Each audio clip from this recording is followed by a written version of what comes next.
The mail-order bride's triumph. You're Amara Wilson. Harold Pierce's face turned pale. This isn't going to work. You didn't mention that you were black. Amara stood on the station platform, her carefully chosen hat now a mockery of her humiliation. 3 weeks of travel, 6 months of passionate letters, and all her savings, gone in an instant when Harold finally saw her.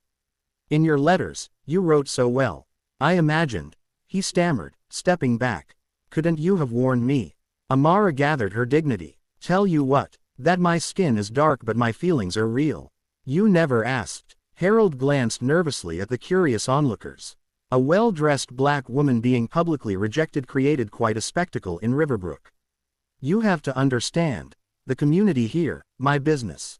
I can pay for your ticket back. I spent everything to get here, Amara said steadily. I have nowhere to go.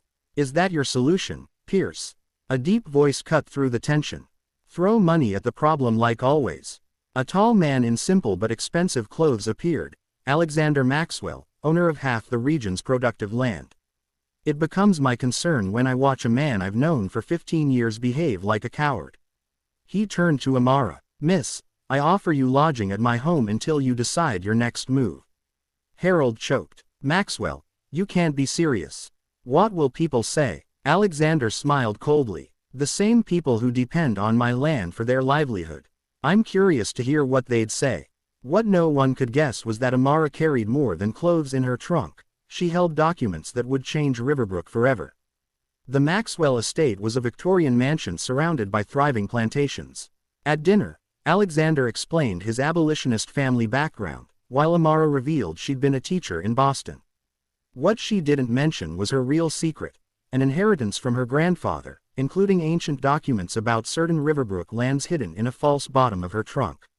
In the following days, Amara immersed herself in Maxwell's library, studying local history and land records. When Harold finally visited, she announced, I intend to remain in Riverbrook indefinitely. Mr. Maxwell has offered me the position of librarian. Harold was furious. You can't be serious. I've never been more serious, Alexander replied. Miss Wilson is educated and competent. While Harold spread rumors, Amara was discovering something explosive. Riverbrook's founding families had built their fortunes on stolen land. 2 weeks later, the town hall overflowed with concerned citizens. Harold Pierce gestured wildly. It's an outrage. Maxwell is defying our traditions by keeping that woman on his property.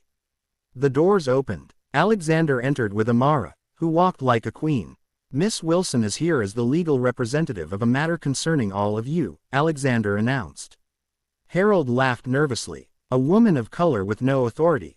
Amara opened her briefcase. Actually, I have legal power of attorney as direct descendant of Joseph Freeman. Older faces paled at the name. Joseph Freeman doesn't exist, Harold retorted quickly. Curious, Amara replied, producing yellow documents. Because I have the original 1866 deed granting Joseph Freeman, my great-grandfather, a freedman after the Civil War, the land that today constitutes 60% of Riverbrook, including your store, Mr. Pierce. Judge Thornton examined the documents. This looks authentic. It's a forgery, Harold shouted. The records show how Joseph Freeman was forced to flee after attempted lynchings in 1870, and how founding families divided his land among themselves, Amara continued calmly. A respected lawyer entered. The documents have been verified by the State Historical Records Commission. They're authentic, and the lawsuit has been filed. The hall erupted. Harold lunged toward Amara. You planned this from the beginning. No, Mr. Pierce. In the letters, I was just a lonely woman seeking companionship. Your rejection showed me what kind of man you were, the kind who would judge my great-grandfather for the same reason you judged me. You're going to ruin us, he whispered. No, she replied softly. I'm going to right a historical wrong fairly. I've faced discrimination my entire life, yet I don't wish anyone to lose their home, not even you. Amara proposed creating a community foundation benefiting all citizens, especially for education and affordable housing. 6 months later, Riverbrook was transformed. The Freeman Foundation funded scholarships and community projects. Harold's former store became the first public library. Harold himself had left town, working as a clerk elsewhere.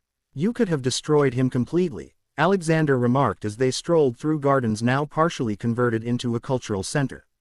Amara smiled, watching children play on lawns once exclusive to the elite. Revenge would have given me satisfaction for a day. This will give us satisfaction for generations. During a celebratory dinner at Freeman Maxwell House, named after Amara and Alexander's quiet marriage, Judge Thornton raised his glass. To the woman who taught us that justice is not just a legal concept but a daily practice. When Amara arrived, we thought we knew who she was based on appearance. What a humbling lesson. The best decision Harold Pierce ever made was to reject you, Alexander murmured with a smile. A bronze plaque in the central square now told Joseph Freeman's story, how his unjustly taken land finally returned to serve the entire community. As night fell, Amara watched the city lights from her porch. She'd arrived as a rejected stranger deemed unfit to belong. Now she was respected, not for bowing to expectations, but for standing firm in her principles. Harold rejected me because he couldn't imagine sharing his life with someone who didn't fit his narrow worldview, she reflected. That's exactly what destroyed him. While you thrived because of what he despised, your strength, your history, your truth, Alexander added. Riverbrook learned a profound lesson. When we judge people on superficial characteristics, we blind ourselves to the extraordinary value they could bring to our lives. True revenge had never been about punishing Harold Pierce. It was about building something so beautiful and lasting that his rejection became nothing more than a footnote in a much larger story. She came to understand that the sharpest form of justice was not confrontation, but transcendence. Instead of measuring her life against the limits someone else tried to impose, she redirected every ounce of pain into purpose. What began as quiet resilience evolved into a vision, one that refused to shrink itself to fit old wounds. While others expected bitterness, she chose creation. She invested her time in mastering skills no one could take away, in nurturing relationships rooted in respect rather than approval, and in building institutions that solved real problems for real people. Each small decision compounded into momentum. Opportunities followed, not because she chased validation, but because her work spoke with clarity and integrity. The world that emerged around her bore no resemblance to the narrow future once predicted for her. She created spaces where talent was recognized before titles, where character outweighed pedigree, and where generosity replaced gatekeeping. People found in her projects a sense of belonging and dignity they had never known. She became a quiet catalyst, lifting others as she rose, proving that success shared multiplies its meaning. In time, her name became associated with excellence and trust. She was invited into rooms she never imagined entering, not as a guest seeking permission, but as a partner shaping outcomes. The laughter, the late nights of problem solving, the collective pride in what had been built, these became her true rewards. The past, once heavy and loud, grew distant and small. What surprised her most was the absence of triumph over anyone else. There was no dramatic moment of reckoning, no need for an apology to feel complete. The fulfillment came from waking each day aligned with her values, surrounded by people who believed in the mission and in one another. She had rewritten the narrative by living well, not by winning an argument. Years later, when she reflected on the road behind her, she saw how rejection had acted as an unexpected compass. It pointed her away from dependence on external approval and toward self-authorship. The legacy she built, measured in lives improved, systems changed, and hope restored, stood independent of any single person's judgment. In that vast landscape of impact, the memory of being dismissed lost its power.